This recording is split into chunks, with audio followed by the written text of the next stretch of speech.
Now, we talked about if you're on the mat or you're not able to bring them back up, meaning you have a really shitty stand-up position, or you realize I'm discombobulated, this is going nowhere for me, we do need to have some mat finishes. We're still going to keep using this same grip. We don't telegraph what we're doing ahead of time from here. So far, in his mind, this was a takedown. Remember, this is flowing automatically. We just hit the ground and we're already to here. Once we're to here, if you recall, on a standard same side ankle picking, we went into a kind of a split kick position, we went a split glide position, and from that to a contrary kick. We can do the exact same thing here. Kim, are you cupped up? Mm-hmm. All right, we'll still be super nice about it anyway. We hit, and we're not going to do the stand-up position. My inside knee, the knee that's inside of his leg, will drive towards his cup, and as I fall off into my left side, the side that's retaining his leg, because we need to dead leg him, right? We can't have this leg free. I just can't start dropping back on the mat here, even if I'm going to move off into a figure four position and try and move him away, because this leg's going to be free to kick me. And so some people will argue that if I'm splitting him off this way, if I figure four and do the split, this is a long time to be discombobulated. He can start rolling and he can be kicking long before this comes into play. You should find your quickest option is just going to be ride that shin where it touches the cup immediately. Once it touches the cup, drive that knee towards the mat, then this one over. So you've got him dead leg, meaning all the weight is on his bottom leg.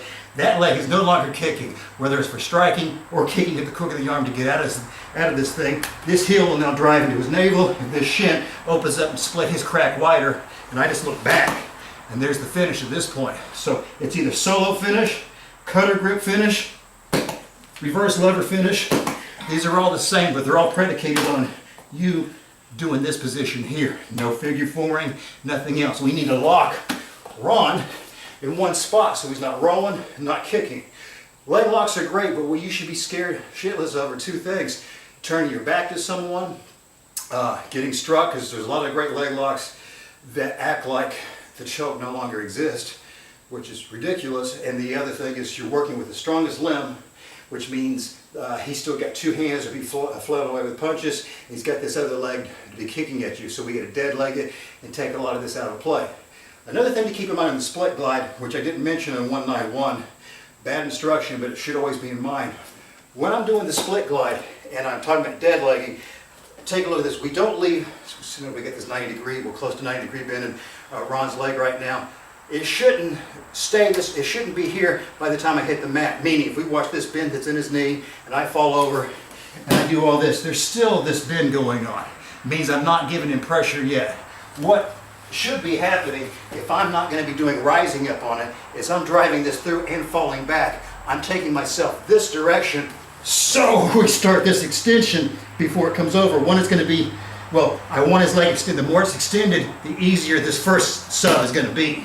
And the second thing is the more I leave a bend in his leg, the more this crowds up me coming over. So if I leave his leg bent, and I'm throwing my leg over and he starts blocking my foot coming, you can use your hands to stop my foot. I've crowded myself up. I have nothing in here to play.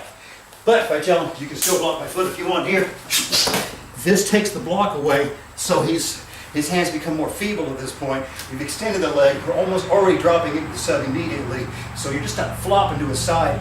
You've got to drag. Optimally, a good drill that we like to use